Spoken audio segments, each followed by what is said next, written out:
For some reason, I recognized that it was a bad idea taking money for a mental health issue. And how so many YouTubers fail to recognize this is just beyond me. Well, maybe it shouldn't be. Get help that is better. BetterHelp. But therapy can seem like this big, intimidating thing, right? Well, that's where BetterHelp comes in. Get 10% off your first month of therapy by going to betterhelp.com/NoahSamson. This show is sponsored by BetterHelp. I want to tell you about the sponsor of today's video, which is BetterHelp. Listen, is something interfering with your happiness or preventing you from achieving your goals? Well, then maybe you should check out BetterHelp.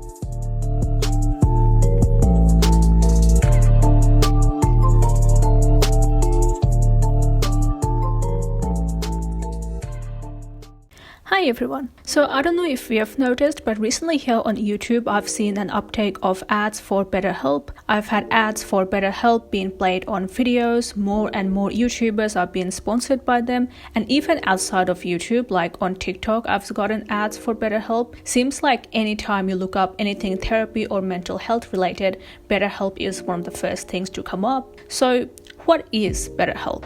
BetterHelp is an online therapy service that pairs you up with a professional therapist. All you have to do is fill out a questionnaire of your issues and you get paired up with a licensed therapist that you can call, text, or video chat at any time of the day. It is marketed as an affordable, easy, convenient alternative to traditional face-to-face therapy, as they have provided this chart on their website that compares BetterHelp with face-to-face therapy, and as you can see, BetterHelp provides a lot more benefits that traditional in-office therapy don't. One of the biggest perks of BetterHelp is that it's online, which means that you can access therapy anytime, anywhere without having to commute, without leaving your house. You can even remain anonymous if you wish and only go by a nickname. And if the therapist that you were paired with doesn't work out for whatever reason, BetterHelp promises an easy switch of therapists with no additional cost. All of this sound great. I know for a lot of people, getting to that stage where you're even open to trying therapy can be challenging, and then to go through all the hurdles, long wait lists, expenses, having to commute, all these hurdles that you'd have to get through before you can even sit in that chair in front of your therapist can be really off-putting. BetterHelp gets rid of all of that by making therapy easily accessible and readily available whenever you need it, wherever you need it. It's good. All of this sound really good, almost too good to be true, and it was too good to be true. BetterHelp initially gained popularity around 5 to 6 years ago, so back in 2018 to 2019. To understand why BetterHelp became so popular, you would need the added context of the general atmosphere of YouTube at the time. Early YouTube from 2010s, for the most part, was pretty much, Hi guys, welcome back to my channel. But I feel like if you were on YouTube back then, you would know exactly what I'm talking about. YouTube at the time, with a lot of its bigger, more prominent creators, had a very happy, over-the-top, positive aesthetic to it. Lots of bright colors and filters, very loud and energetic intros that were in your face, that royalty-free ukulele music. A lot of it felt forced, and looking back, it was a little cringe. So when those very same YouTubers started to get burnt out from keeping up this facade at around 5 to 6 years ago and started opening up about their mental health, making videos about them suffering from depression and anxiety, being vulnerable on camera, it was profound. With them having such large platforms with millions of subscribers, it started a broad conversation around mental health. They were coming on here being like, hey, even though I have all this money, all these subscribers, this platform, I still suffer from issues too. My life is not perfect. Those videos were received really well. Many people felt validated and supported by them. People were commending them for being raw and authentic. And I think this is where we began to see a shift in what is expected from content creators. Instead of being positive and happy all the time, creators are now actually encouraged to be a bit more genuine on camera. But this was also around the time BetterHelp became popular. On the same vein of YouTubers opening up about their mental health, many also saw it as an opportunity to take sponsorships and promote this online therapy platform, BetterHelp. Today's episode is brought to you by BetterHelp. This is something I really think is great, something I actually really believe in. And today, an awesome brought to you by BetterHelp.com/DeFranco. And BetterHelp, if you don't know, is the fantastic place and service where you can get affordable private online counseling. Also, this video is sponsored by BetterHelp. More information about that at the end of this video. In light of this video, I'm working with BetterHelp to help provide another resource for you guys. I've been using this website called BetterHelp.com, and honestly, it has helped me so much with realizing who I am. Hey everyone, Chandler from the future here to tell you that this video is now sponsored by BetterHelp. Thank you to BetterHelp for sponsoring this episode of the H3 Podcast. I need some BetterHelp. I am anxious right now. God, seriously. But this is one of these genius services. It's online counseling. I am so honored to be partnering with BetterHelp for today's video. Today's video is sponsored by BetterHelp. When I tell you, BetterHelp was everywhere. Like back then, everyone and their mother was being sponsored by BetterHelp. But so far, nobody really questioned it too much at the time, thinking that they were just supporting a good cause, until PewDiePie made a video exposing BetterHelp. I think if this story goes mainstream, which it very likely will, it will have a negative impact on YouTubers. What am I talking about? Well, of course, BetterHelp. You've already heard about it from your favorite YouTuber. One of the things that PewDiePie brought up in his video is that in the FAQ section of their website, they explicitly state that BetterHelp is not capable of substituting traditional face-to-face therapy. The therapists on BetterHelp are not allowed to diagnose, fulfill any court order, or prescribe medication. So on one hand, they're trying to brand and market themselves as this easy alternative substitute to therapy with this chart on their front page of their website where they're comparing themselves to traditional face-to-face therapy, but then in their FAQ, they're saying that they're not a substitute to face-to-face traditional therapy. Because BetterHelp is not a substitute for real therapy, the therapists on BetterHelp are independent contractors whom they take no responsibility for. The therapists on BetterHelp are not employees, agents, or representatives of BetterHelp. As they said in their terms and conditions, the therapists themselves are responsible for the performance of the therapist services. Because BetterHelp takes no responsibility or accountability for their therapists, there has been so many incidents of people getting screwed over by their therapists, from therapists cancelling appointments with no notice, not replying to messages, down to serious negligent stuff where the therapist just casually forgets important information about a client or attempts conversion therapy on clients. Speaking from experience, bad therapy can be just as detrimental and damaging as no therapy at all. Like I said earlier, due to stigma surrounding mental health, so many people struggle to even get to the point where they're open to trying therapy. Then to have to deal with such callous therapists that really don't seem to care about you can put you off therapy altogether. Now, obviously, you can go through traditional face-to-face therapy and still have a bad experience, but the difference is that with traditional face-to-face therapy, there is stability, there is liability, there is a person with a name and a face that you could connect to instead of somebody on the other end of the screen that you can't even see. If you had a bad experience with a therapist at an office, you could tell the receptionist, file a complaint, take it up with the board of psychologists in your country if things are really bad, but with BetterHelp, where the therapists are independent contractors that are not held responsible, there is no one that you could turn to. BetterHelp could do nothing to help you except to suggest yet another therapist. One of the other selling points of BetterHelp is that it's affordable. In Australia, BetterHelp costs anywhere between $90 to $120 per week, but because you're billed monthly, you could end up paying nearly $500 a month. Now, I don't know how much therapy sessions cost in the United States, but here in Australia, under the Universal Health Insurance Medicare, you can get up to 10 sessions with a psychologist for free. With a mental health care plan, you can claim up to 10 individual and 10 group sessions with a mental health professional each year. This, I think, can be a really good introduction to therapy. If you're new to therapy, have some doubts about therapy, this can be a good place to start since it's free. It's covered by insurance, you don't have to pay anything out of pocket, there really is not much for you to lose here. But obviously, it is still not as easy as it sounds. You would still need a referral from your GP. There might be a huge wait list for you to get through. So that's one benefit of BetterHelp. You can get help anywhere, anytime. You don't have to wait weeks or even months to hear back from a therapist. With a click of a button, you can get in touch with a licensed, qualified therapist. Or can you? One of the biggest things that PewDiePie exposed in his video on BetterHelp is that on top of taking no responsibility for their therapist's actions, BetterHelp also cannot guarantee that their therapists are even qualified. It just came to my attention that I missed a portion of the terms of service. This one is deeply concerning, and guess why I missed it? They deleted it just a few days ago. How convenient. This one says that they don't guarantee the verification of the skills, degrees, qualifications, certification, credentials, competence, or background of any counselor. With BetterHelp, you'll be talking to professionals.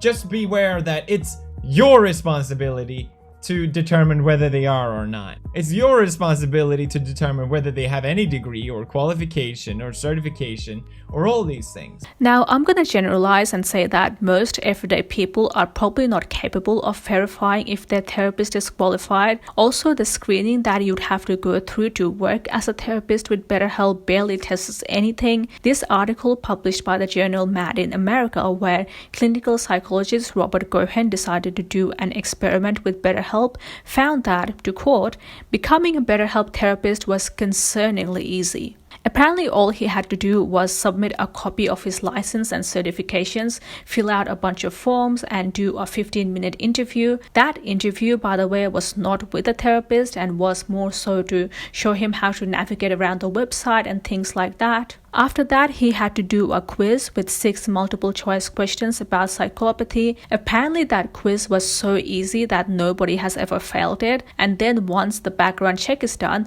you're pretty much good to go.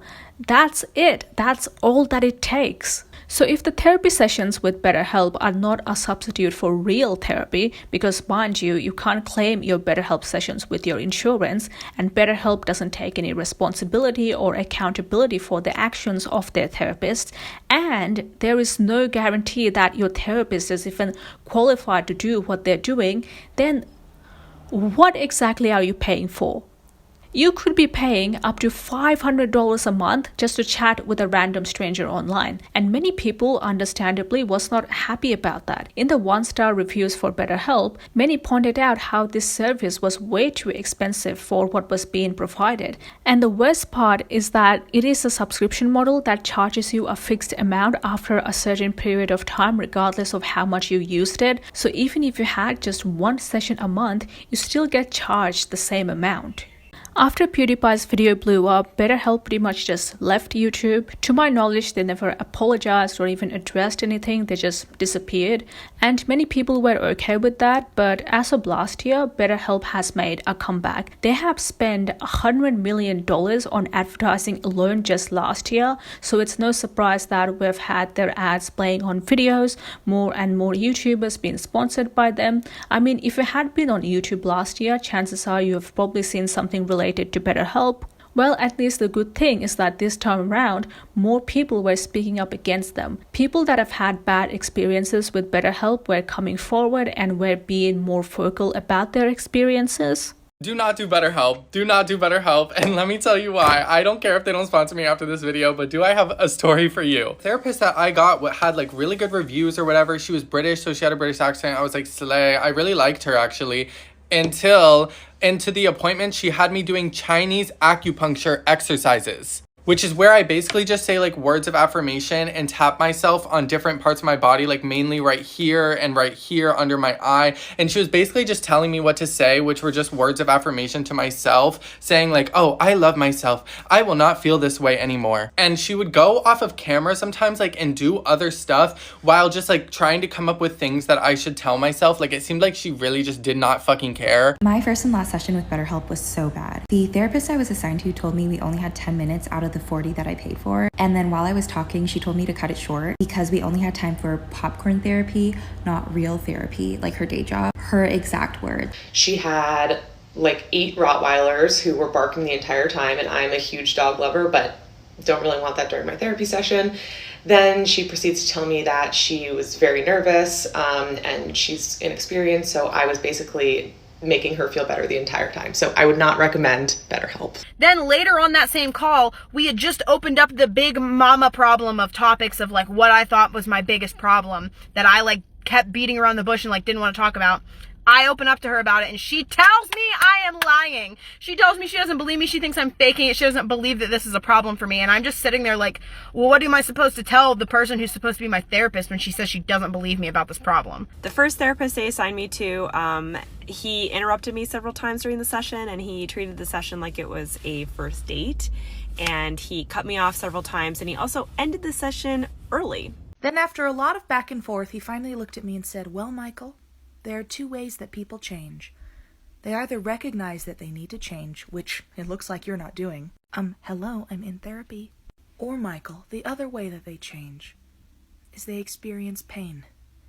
And it just looks like you need to experience more pain." 2019, when I was experiencing the worst of my eating disorder, I had not opened up to a soul about it. But then I did tell her how much weight I had lost. I didn't tell her where my weight was at. It could have been anywhere on the BMI scale, but from what she had said earlier, she was assuming that it was like super low. Anyway, what she said to me there was, "Well, good for you. Congratulations on all that weight loss."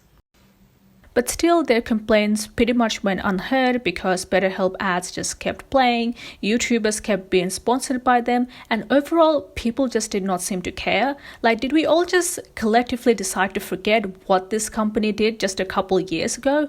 Like back in 2018 to 2019 when YouTubers were promoting BetterHelp, back then you could still give them the benefit of the doubt that maybe they just didn't know what this company was really up to. You know, BetterHelp, online therapy was still a relatively new thing.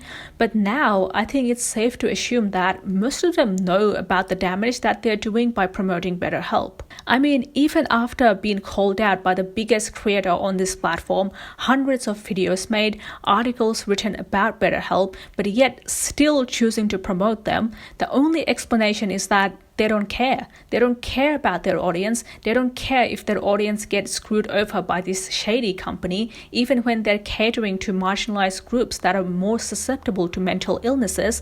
They do not care, and at this point, they're not even trying to hide it. BetterHelp likes to refer to this study that was conducted about them back in 2019. It is linked all over their website. It is in their FAQs. The study uses BetterHelp to measure the effectiveness of online resources to treat adult depression and found that depressive symptoms significantly reduced after using BetterHelp. But I have my doubts about this study because firstly, there was no control group.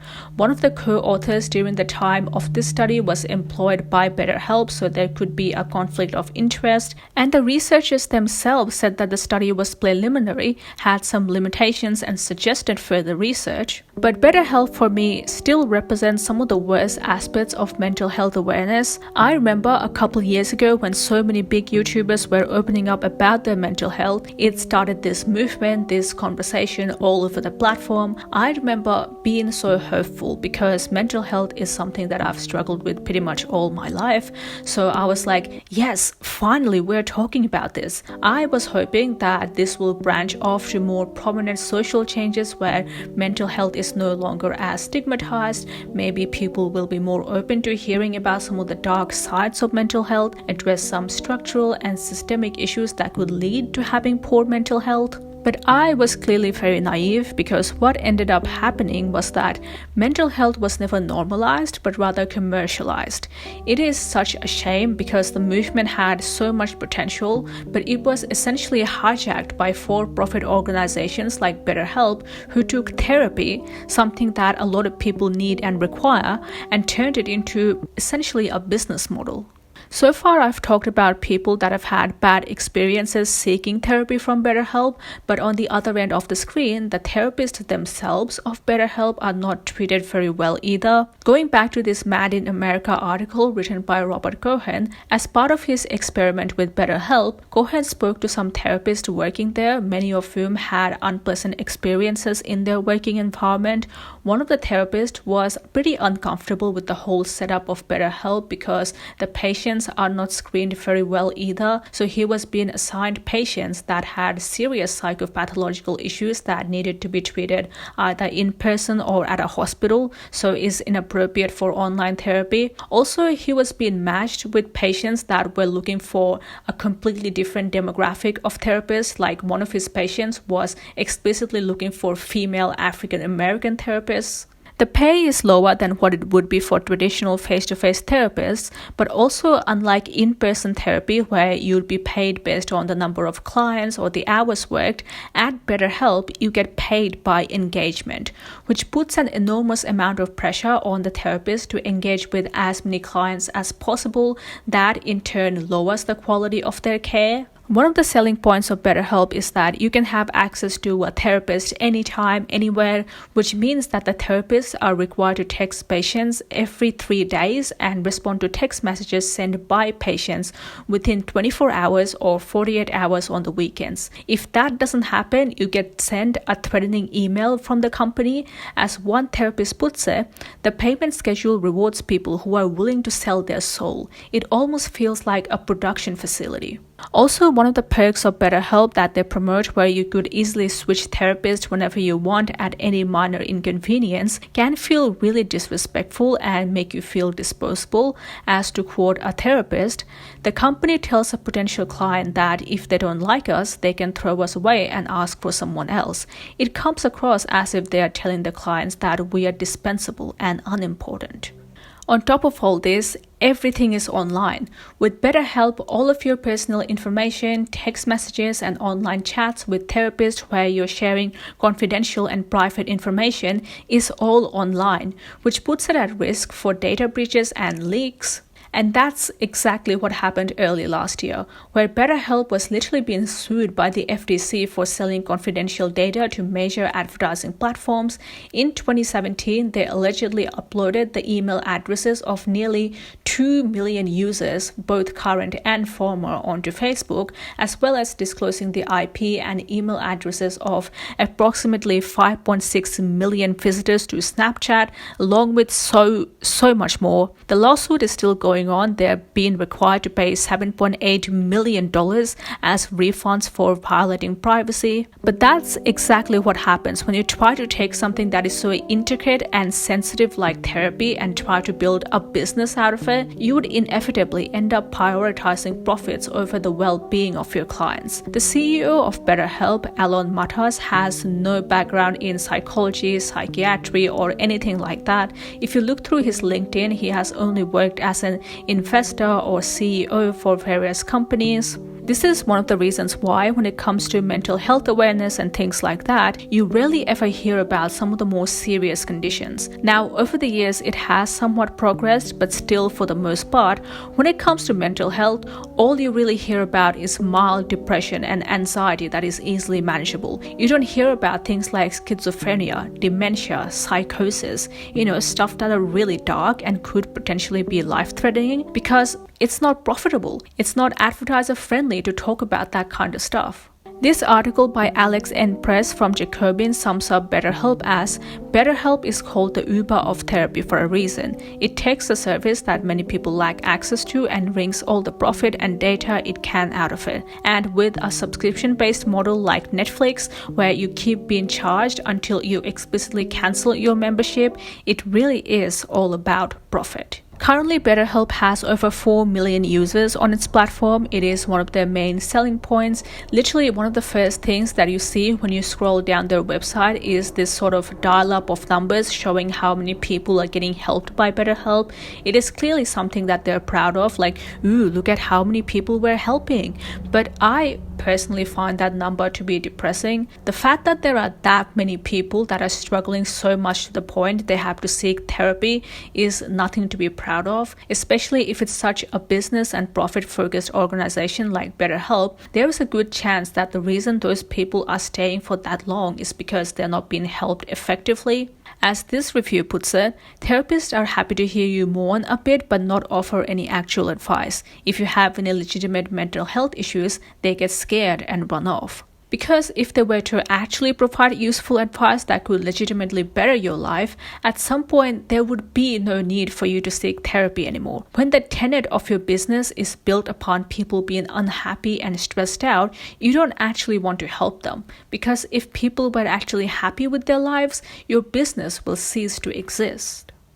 The last thing that I want to do today is to briefly address some of the creators that decide to take sponsorships from BetterHelp. Now, my channel is currently absolutely minuscule when it comes to YouTube. I'm barely a dot in the sea of channels on this platform, and I haven't actually made any money off of YouTube yet, and this video is probably not going to be monetized because I don't want BetterHelp ads running on this. But while I personally don't know much about sponsorships, I'm all for smaller creators getting that bag by taking as many sponsorships as you can, have as many mid-roll ads as possible, because I understand that times are tough. It's not easy to make a living off of doing this. So while I still think that it's wrong to take sponsorships to promote a company like BetterHelp, if you're a smaller creator, I can at least understand where you're coming from and could still excuse you from doing this. What I don't understand, however, are bigger YouTubers, channels with millions of subscribers that still choose to promote BetterHelp, creators that have been around pretty much since the inception of this platform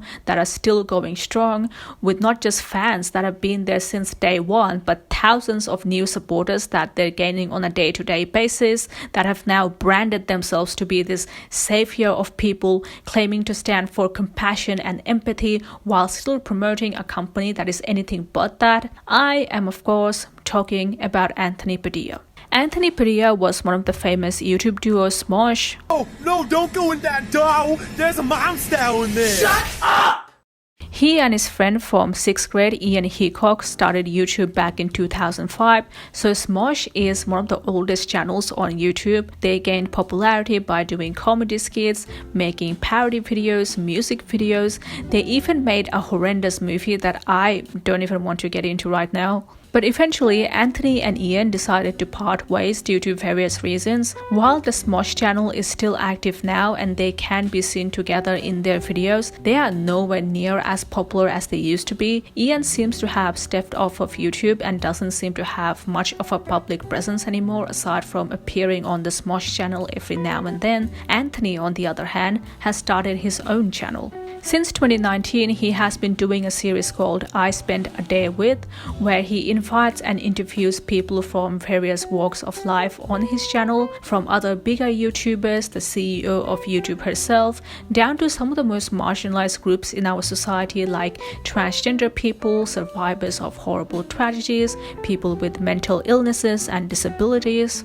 This rebrand has been extremely successful for his channel, garnering him millions of views. In fact, if you had been on YouTube over the last 3-4 years, chances are you've had his videos recommended to you at some point. This series is the reason why he is still going strong. Unlike many other OG YouTubers, Anthony is still getting millions of views to this day, is still trending, is still relevant, with over 7 million subscribers on his channel. He even received mainstream attention, where he was called YouTube's interview king by the Washington Post. But despite all this success, Anthony still continues to partner with BetterHelp to this day, and he has been for the past at least 2 years. In pretty much every single one of his videos, he has his affiliate link to BetterHelp in the description. This show is sponsored by BetterHelp. Whether dealing with anxiety or depression or just the day-to-day struggles of being human, therapy has been a guiding light for me. So if you've been thinking about starting therapy, BetterHelp might be perfect for you. One of the reasons why Anthony doing this bothers me far more than any other YouTubers is because, like I said, he was one of the very first creators on this platform. Again, if you're a smaller creator doing this, I would understand. I still wouldn't agree with it, but I could see myself giving you a pass for it. But Anthony, with his 7 million subscribers, videos that get millions of views to this day, with him being one of the OGs of this platform, he doesn't need to be doing this. I mean, with a platform his size, he could probably just live off of ad revenue alone at this point. I understand that he has bills to pay, make sure his crew is well taken care of, but at this point, I think he can afford to be a bit more selective of his sponsorships. The other reason is the nature of Anthony's content itself. Like I said, Anthony gained popularity by bringing in and interviewing interesting people on his channel whose stories and perspectives we don't hear often. This includes people from marginalized communities like the LGBT+, people with rare conditions, mental illnesses, disabilities. He listens to them, tries to find new ones, and get to a common ground built upon compassion and understanding. But by doing so, Anthony is catering to a lot of vulnerable people, people that are already prone to developing mental illnesses. So to then turn around and promote something like BetterHelp, a company that is known for mishandling sensitive information from their patients, poor service, therapists that are unqualified, is just so hypocritical to me. I find it bizarre. Like, Anthony's channel is currently known for being a safe space for LGBT+ people. He has made several videos about transgender people, non-binary people, gender fluid people, asexuals, bisexuals. He even made a video where he sat down with survivors of conversion therapy, only to then turn around and promote BetterHelp, you know, the same company that attempted conversion therapy on one of their patients. This show is sponsored by BetterHelp Online Therapy. Visit betterhelp.com/Padilla because sometimes existing is exhausting. I just think it's so irresponsible. And I know Anthony shouldn't be blamed for the actions of his fans, but when you have a platform this size, I feel that you should be held at least somewhat responsible, especially if it's something that you're explicitly promoting. The worst part is that if you look through his comments, no one ever calls him out on it, nobody questions it, holds him accountable. Now, I don't know if Anthony is going out of his way to censor comments, or is it really the people that are apathetic? Either way, it's bad.